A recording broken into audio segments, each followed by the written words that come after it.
नमस्कार दोस्तों, उषा की आवाज चैनल में आप सभी का स्वागत है। हमारी आज की कहानी है घर वापसी। आज सुनंदा जी बड़ी ही खुश थी कि उनका बड़ा बेटा लेने आ रहा था। वह अपनी पैकिंग ऐसे कर रही थी जैसे हमेशा के लिए जा रही हो, हमेशा वहीं रहना हो भी क्यों ना खुश। आखिर बड़ा बेटा कितने समय से बुला रहा था कि आप हमारे साथ क्यों नहीं रहती माँ। तब वो कहती, हाँ बेटा, तेरे साथ मैं जरूर आऊंगी, पर तेरे पापा भी चले तब तो चलूं, नहीं तो तेरे पापा अकेले रह जाएंगे। तब शशांक कहता, पता नहीं पापा को मेरे पास क्या परेशानी है, उनसे अपना घर छोड़ा ही नहीं जाता। पापा को कह दो वो भैया के पास चले जाएं और तब आप मेरे पास आ जाओ। इतनी बात सुनकर सुनंदा जी मोहन जी को मनाकर कहती हैं, देखो जी, शशांक कब से बुला रहा है, हमें अपने बेटे के घर ही तो जाना है, मैं कौन सा कोई और रिश्तेदार के घर जाने को बोल रही हूँ। तब मोहन जी सुनंदा जी को समझाते हैं, बड़े बेटे का रहन सहन सब अलग है और बड़ी बहू अंकिता नौकरी करती है, उसके रहन सहन और खान पान सबके तरीके हम लोगों से अलग हैं। वो जब यहाँ आती है तो कैसे मेहमान जैसे रहती है, ये क्या तुम्हें नहीं मालूम? उसे यहाँ कभी अपनापन महसूस ही नहीं हुआ, क्या तुम वहाँ रह पाओगी?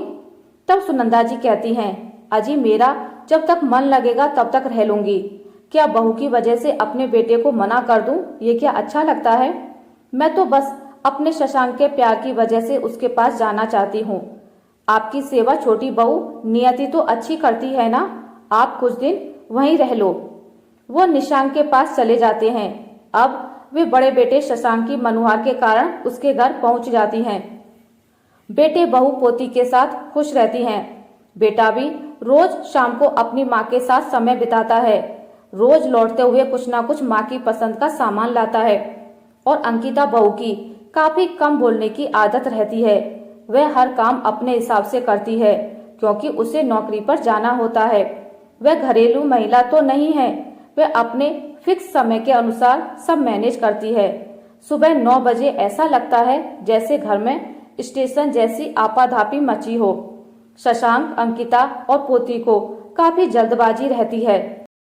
इस तरह अंकिता को सुबह बेटी नायरा को स्कूल भेजना, साथ ही खुद का और शशांक का टिफिन पैक करके निकलना उसके प्रतिदिन की दिनचर्या थी। सुनंदा को आए हुए 2 दिन ही हुए थे और वो बोर सी होने लगी थी। 10 बजते ही घर काटने को दौड़ता। उनसे दिन भर कोई बोलने वाला नहीं रहता था।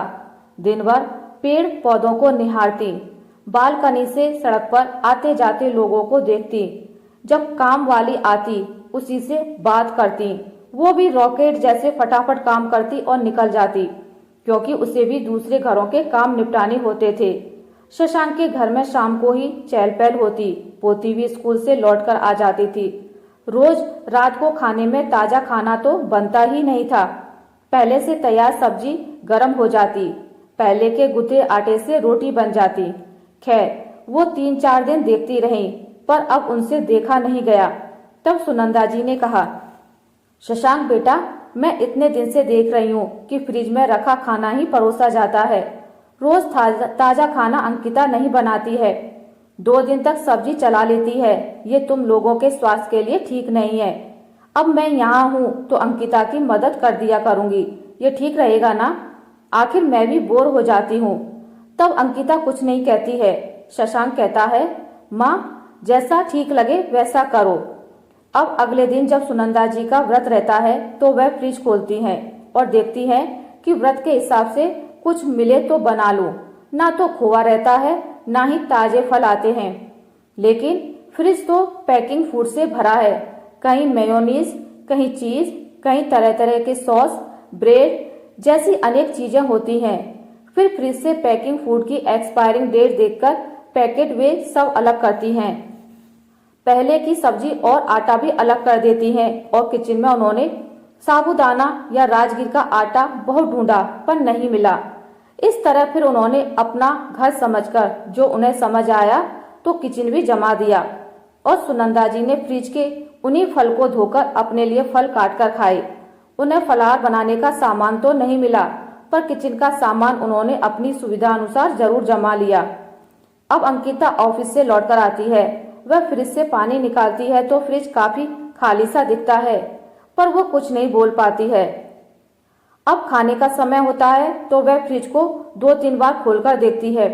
ना तो मटर पनीर की सब्जी मिलती है, ना गुथा हुआ आटा। फिर भी वह कुछ नहीं पूछती है।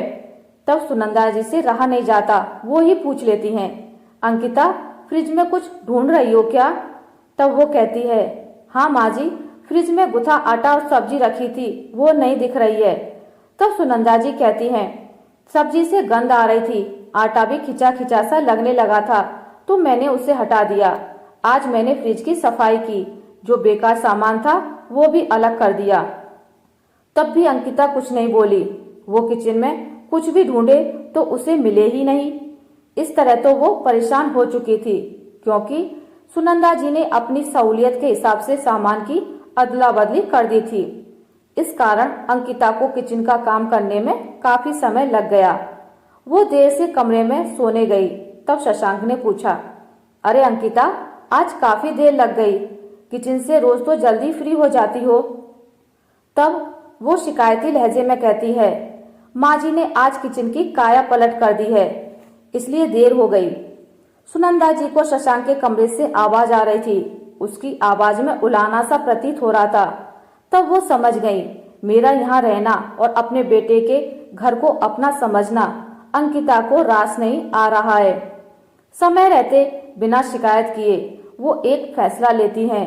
रात में बिना कुछ कहे अपना सामान पैक करती हैं।